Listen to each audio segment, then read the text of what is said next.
മറ്റു ചിലർക്ക് ഈ പഠനത്തിൻ്റെ മോട്ടിവേഷൻ എന്ന് പറയുന്നത് തോൽക്കാതിരിക്കാൻ വേണ്ടിയിട്ടാണ്. ചിലർക്ക് ഭയമാണെന്നുണ്ടെങ്കിൽ ചിലവർക്ക് അപ്രീസിയേഷന് വേണ്ടിയിട്ടാണ്.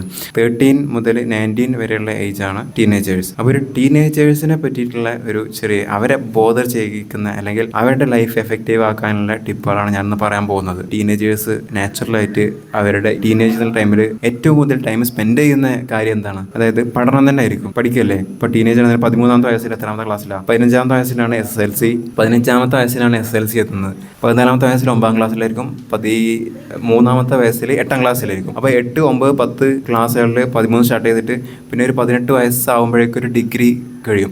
അപ്പോൾ ഈ ഒരു സിറ്റുവേഷനിലെല്ലാം ഈ ടീനേജേഴ്സ് ചെയ്യുന്ന കാര്യം എന്ന് വെച്ചാൽ പഠിച്ചുകൊണ്ടിരിക്കുകയാണ്. അപ്പോൾ ഒരു എഫക്റ്റീവ് ആയിട്ടുള്ളൊരു ടൈം സ്പെൻഡിങ് ആണോ ടീനേജേഴ്സ് അവിടെ ചെയ്യുന്നത് എന്നുള്ളത് നമുക്ക് നോക്കാം. അപ്പോൾ ടീനേജേഴ്സ് പഠിച്ചുകൊണ്ടിരിക്കുകയാണ്. 9 to 4 ഒരു ദിവസം എടുക്കുന്നുണ്ടെങ്കിൽ 10 മണിക്ക് സ്കൂൾ തുടങ്ങും, 9 മണിക്ക് സ്കൂൾ തുടങ്ങും, 4 മണി വരെ സ്കൂളിൽ പോവും. അതിനുശേഷം ബാക്കിയുള്ള ടൈം റെസ്റ്റ്.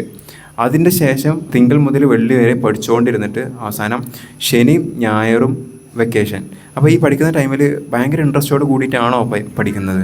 അല്ലെങ്കിൽ എന്തിനാണ് ഇത്രയും ടൈം നമ്മൾ പഠനത്തിന് വേണ്ടി സ്പെൻഡ് ചെയ്യുന്നത് എന്നുള്ളതാണ് ആദ്യത്തെ ചോദ്യം. അപ്പോൾ നമുക്ക് ചിന്തിച്ചാൽ മനസ്സിലാക്കാൻ പറ്റും, ഓക്കെ, അവസാനം ജോലിക്ക് വേണ്ടിയിട്ടാണ് നമ്മൾ പഠിക്കുന്നത് ആണല്ലോ. ജോലിക്ക് അല്ലെങ്കിൽ അവസാനം എൻഡ് ഓഫ് ദി ഡേ നമുക്ക് വേണ്ടത് പൈസയാണ്, മണിയല്ലേ നമുക്ക് വേണ്ടത്. അപ്പോൾ ആ പൈസക്ക് വേണ്ടിയിട്ട് നമ്മൾ പഠിച്ചുകൊണ്ടേ ഇരിക്കുകയാണ്. അപ്പോൾ ഈ പൈസ കിട്ടുന്നതിൻ്റെ ആധാരമാണെന്നുണ്ടെങ്കിൽ സർവീസ് ആണേനോ.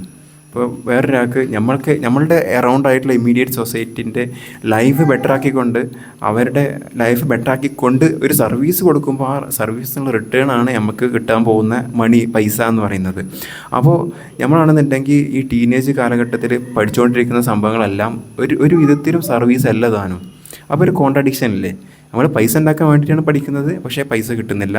പൈസ കിട്ടണമെങ്കിൽ സർവീസാണ് ചെയ്യേണ്ടത്. സർവീസിൻ്റെ ഒരു സ്വഭാവം നമ്മൾ ആ ടീനേജിൽ നമ്മൾ കാണിക്കുന്നില്ല എന്നുള്ളതാണ്. പഠിക്കുന്നതിനാണ് സർവീസ് കൊടുക്കാനാണ്, അല്ലെങ്കിൽ ജീവിക്കുന്നതിന് സർവീസ് കൊടുക്കാൻ. പക്ഷേ ഈ കാലയളവിലൊന്നും നമ്മൾ സർവീസ് കൊടുക്കുന്നില്ല താനും. അപ്പോൾ ഒരു എഫക്റ്റീവ് ആണെന്നുണ്ടെങ്കിൽ ടീനേജ് കാലത്തിൽ ഏതെങ്കിലും രീതിയിൽ സർവീസ് കൊടുക്കാൻ പറ്റുമോ എന്നുള്ളതിനെ ആലോചിക്കാൻ പറ്റുമല്ലോ അല്ലേ? അപ്പോൾ ഒരു ബിസിനസ്സിൻ്റെ ആധാരം ഇപ്പോൾ ഒരു ടീനേജ് കാലഘട്ടത്തിലായാലും നമ്മൾ പഠിക്കുന്നത് 10ാം ക്ലാസ്സിൽ വരികയാണെന്നുണ്ടെങ്കിൽ നല്ല മാർക്ക് കിട്ടാൻ വേണ്ടി പഠിക്കുന്നു.